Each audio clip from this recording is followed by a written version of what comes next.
Cela fait 10 ans que l'on a engagé une démarche RSE chez AESI. C'est une véritable démarche d'amélioration continue qui s'enrichit chaque année de nouvelles actions, projets et pratiques.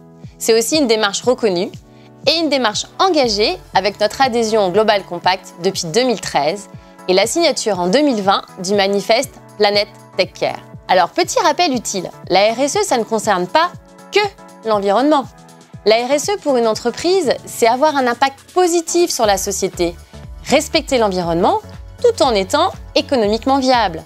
C'est le développement durable de l'entreprise, pas uniquement au sens écologique du terme. Par exemple, en 2020, nous avons travaillé sur 3 grands thèmes très différents. Le premier thème, c'était l'implication des salariés. Souvenez-vous, il y a un an, lors des réunions de début d'année, Jean-Paul avait lancé un appel à volontaires pour s'impliquer dans notre démarche RSE.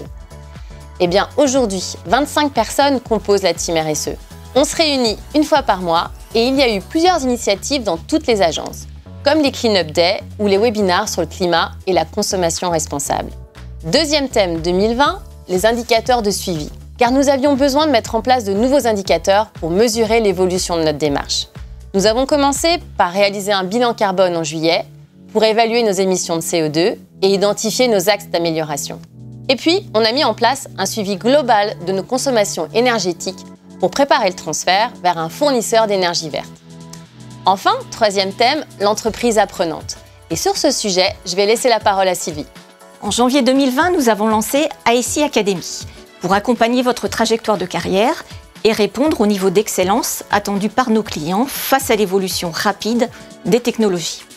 C'est un vrai succès car le nombre de personnes formées entre 2019 et 2020 a fortement progressé. Plus de 900 cours ont été suivis à travers Open Classroom et 170 licences ont été attribuées. Ces cours en ligne sont utilisables à la carte et à votre rythme.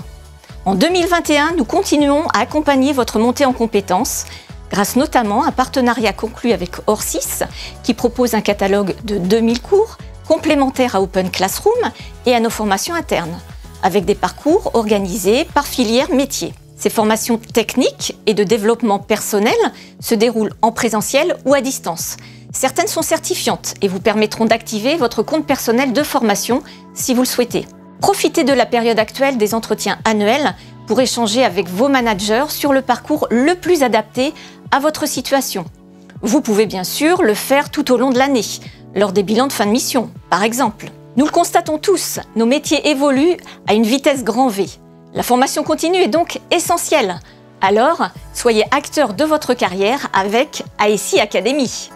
Selon l'ADEME, le secteur informatique est responsable aujourd'hui de 4% des émissions mondiales de gaz à effet de serre. C'est plus que l'aviation avant la pandémie et cela va doubler d'ici 2025. En tant qu'acteur du numérique, on ne peut pas rester les bras croisés. Nous souhaitons nous engager fortement sur le numérique responsable, comme le traduit notre raison d'être, agir pour un monde numérique responsable au service de l'humain. Une première action simple et très efficace est d'allonger la durée de vie de nos matériels. Car d'une part, en France, 70% de l'empreinte carbone totale du numérique est due à la fabrication des terminaux. Et d'autre part, la fabrication d'un ordinateur de 2 kg mobilise 800 kg de ressources naturelles. Retenez bien qu'en France, aujourd'hui, la fabrication d'un ordinateur pollue plus que l'usage que l'on en fait. Il est donc essentiel de prendre soin de vos ordinateurs et de les garder au minimum 4 ans. Pour votre matériel obsolète ou cassé, nous avons signé une convention de partenariat avec AFB, qui est une entreprise adaptée spécialisée dans le reconditionnement informatique. Ce partenariat a permis de reconditionner 25% de nos vieux ordinateurs, de recycler les 75% restants et de créer un emploi à plein temps pour une personne handicapée chez AFB. Enfin, nous voulons aller aussi plus loin sur nos pratiques métiers. Nicolas va vous en dire plus. Nous souhaitons que notre responsabilité sociétale se concrétise également dans notre activité, notre offre, les services que nous délivrons à nos clients. La démarche que l'on vise, c'est l'éco-conception. L'objectif est l'efficience, un maximum de résultats avec un minimum de ressources. Les enjeux sont environnementaux, mais pas uniquement. La recherche de sobriété et de frugalité apporte plus de satisfaction, de rentabilité, d'innovation et de motivation. La bonne nouvelle, c'est qu'on sait le faire, qu'on le fait sans le savoir.